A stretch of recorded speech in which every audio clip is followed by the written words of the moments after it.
কৃষ্ণনগরের ছায়া কলকাতায় প্রাক্তন প্রেমিকার বাবাকে খুনের চেষ্টার অভিযোগ।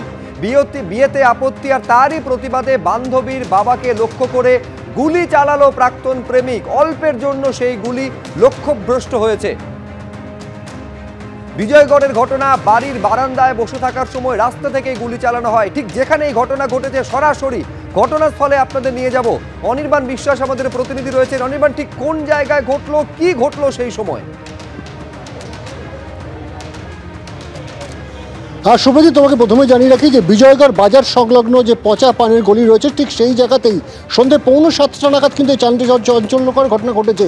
আমরা এই মুহূর্তে রয়েছি ঠিক সেই বাড়িতে, চ্যাটার্জি ভিলা, যে বাড়িটি অ্যাড্রেস 2/195 ডি বিজয়গড়। এই যে রাস্তায় যে গলি দেখতে পাচ্ছ, এই গলির ভেতর দিয়ে কিন্তু সন্ধ্যে 6:45 নাগাদ ওই যুবক, যিনি কিনা গুলি চালিয়েছেন বলে অভিযোগ, তিনি আসেন এবং এই যে গেট ছিল সেই গেট বন্ধ অবস্থায় ছিল।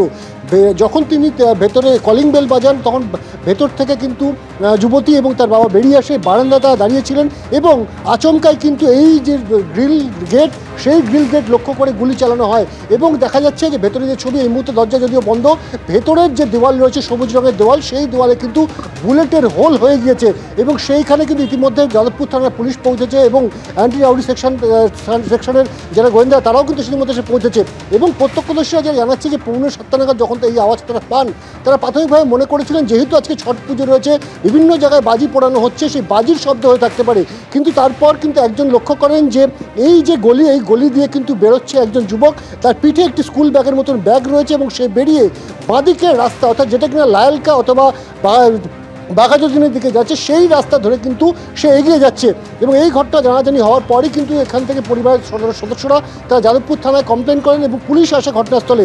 যদিও পুলিশ সূত্রে আমরা যারা জানতে পারছি যে এখানে যে যুবতী থাকেন তার উপরে কিন্তু বেশ কিছুদিন ধরে ওই যুবক বিয়ে করবার জন্য চাপ দিচ্ছিল, এমনটা কিন্তু পুলিশ সূত্রের খবর। যদিও ওই যুবতী তিনি কিন্তু বিয়ে করতে রাজি ছিলেন না কোনোভাবে, ফলত সেই আক্রোশের বসেই আক্রমণ বলে প্রাথমিকভাবে মনে করছে তদন্তকারীরা। এবং এর পাশাপাশি জানিয়ে রাখবো যে ব্যাঙ্গালোরে যখন পড়াশোনা করতে গেছিলেন এই যুবতী, তার উপরেও কিন্তু সেখানে একবার হামলা চালানো হয়, যেক্ষেত্রে কিন্তু তার উপরে বেশ কিছু স্টিচ পড়ে।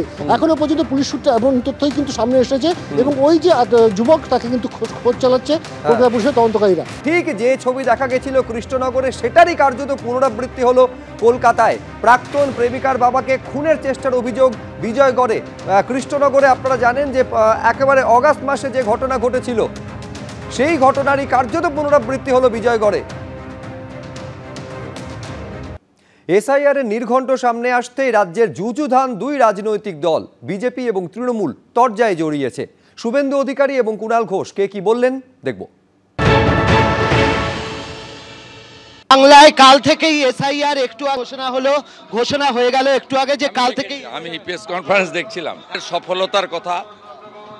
বিএলওরা তিনবার বাড়িতে যাবেন বলেছেন এবং এটা নতুন নয় বলেছেন, এর আগে একাধিকবার হয়েছে বলেছেন। শেষ হয়েছে 2002 এবং 2 থেকে 4, সেটাও বলেছেন।